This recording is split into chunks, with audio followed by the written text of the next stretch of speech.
कल्याण को करता है वो नर्मदा का एक कंकर, इसीलिए उसको कहा शंकर।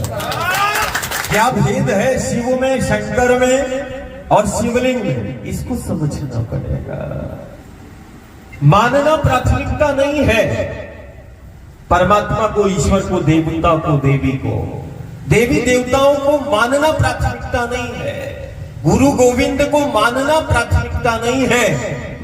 देवी देवताओं को, गुरु गोविंद को जानना प्राथमिकता है। जिसने गुरु गोविंद को जाना है, जिसने देवी को, शक्ति को जाना है, जानने वाला कभी भयभीत नहीं हो सकता है। ये हमेशा जाना है।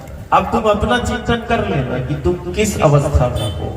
हमें जानना होगा शिव क्या है, ये शंकर कौन है,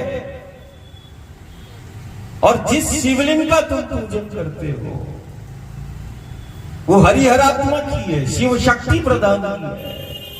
लेकिन शिवलिंग, शंकर, शिव, हम नर्मदा के तट के वासी हैं और नर्मदा के तट के एक कंकर को क्या कहते हैं? जोर से बोलो। शिव कहते क्या? शिव नहीं कहते। क्या कहते हैं?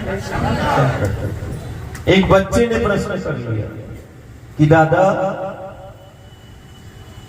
हर कंकर को शंकर कहते हैं, शिव क्यों नहीं कहते? ये शंकर कौन है?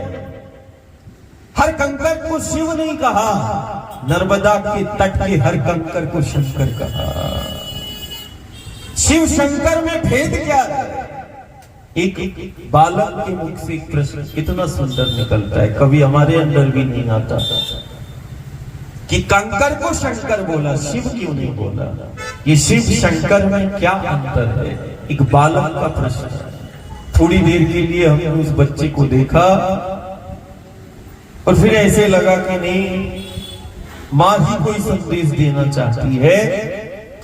तो मैंने बोला कि जहां तक मेरी दृष्टि जाती है और जहां तक उस पथ और तट पे मैंने मां को जिया है, भाव ऐसा आता है। और मेरी दृष्टि में वो शिव जो है वो सत्य ही शिव है। शिव क्या है? सत्य है। शिव तत्व है। जीव जगत ब्रह्मांड का वो अस्तित्व है जिसको हम शिव कह रहे हैं। शिव क्या है? सत्य है। शिव तत्व है।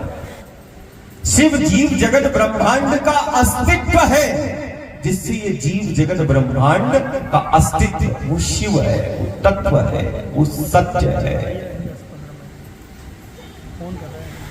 शिव कल्याण है। शिव क्या है?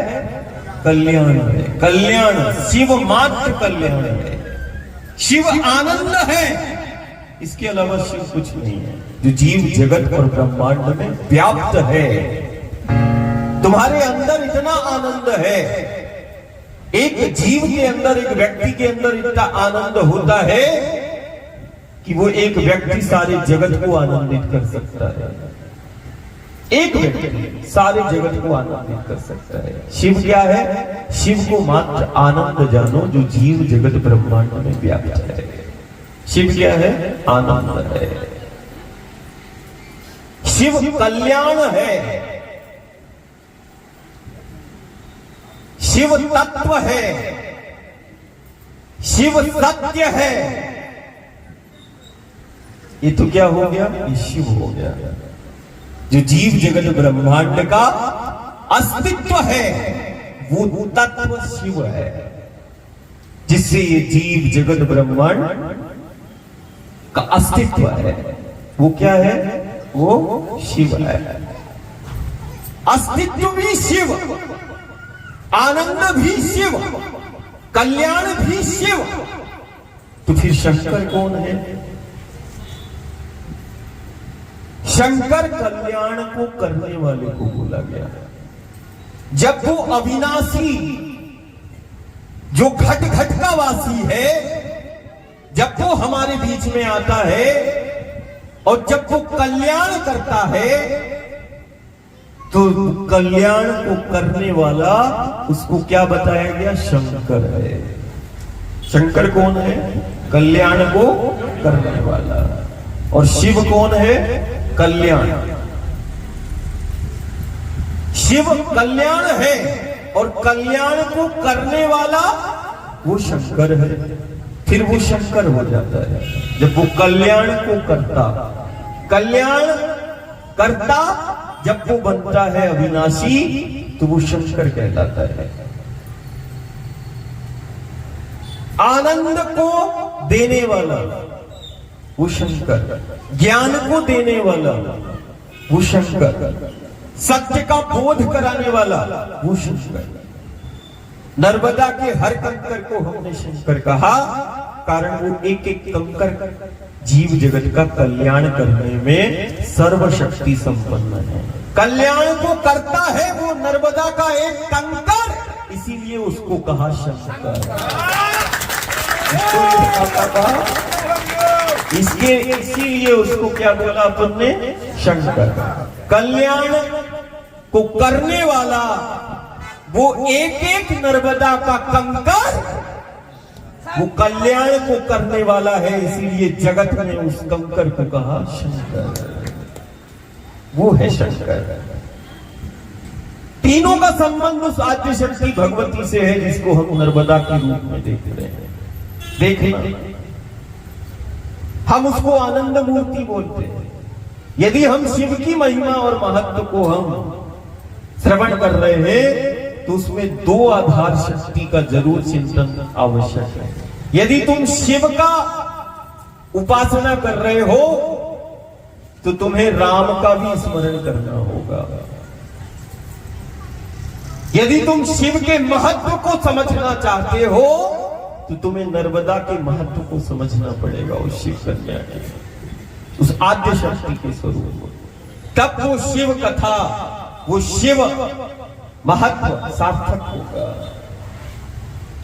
शिव का, शंकर का और शिवलिंग का ब्रह्मांड के अंदर से, भूमंडल के अंदर नहीं, ध्यान देना।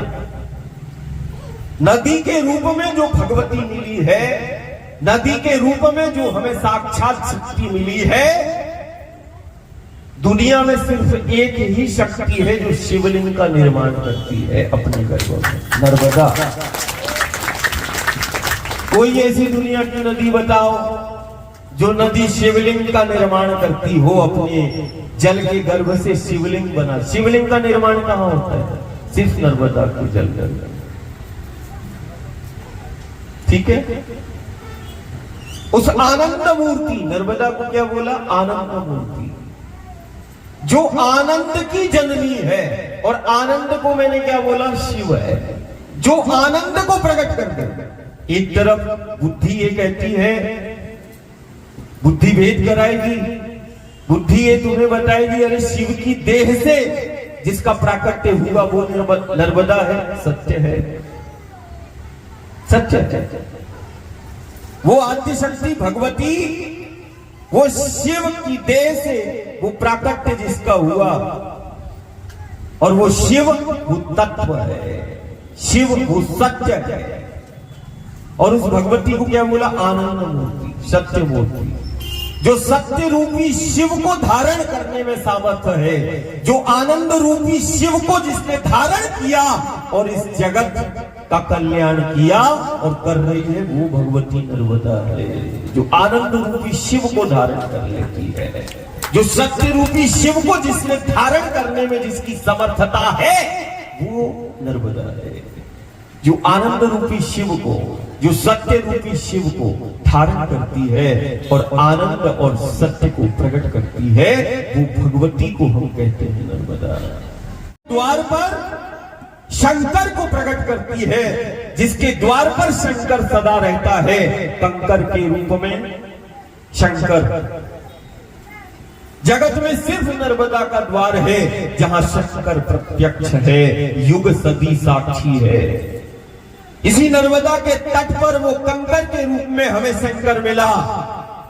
दुनिया को इसी नर्मदा के तट पे वो आचार्य के रूप में हमें शंकर मिला, हमें गुरु के रूप में शंकर मिला। हमें अवधूत के रूप में शंकर मिला, हमें संत के रूप में शंकर मिला। इसी नर्मदा के तट पे हमें नानक के रूप में वो गुरु के रूप में वो शंकर मिला। शंकर प्रत्यक्ष कंकर के रूप में 1100 वर्ष पहले वो आचार्य के रूप में, बालक के रूप में, जिसको हम आद्य गुरु शंकराचार्य कहते हैं, साक्षात शंकर मिला है। भूमंडल में सिर्फ नर्मदा का पथ है, जिस द्वार पर शंकर प्रत्यक्ष है, जिस द्वार पर शिव प्रत्यक्ष है और जिसके गर्भ में शिवलिंग का निर्माण होता है, वो सिर्फ नर्मदा है। तीनों को रखे हुए हैं। तो शिव और शंकर में तो अंतर समझ गए। शिव यदि कल्याण है तो कल्याण को करने वाला वो शंकर है।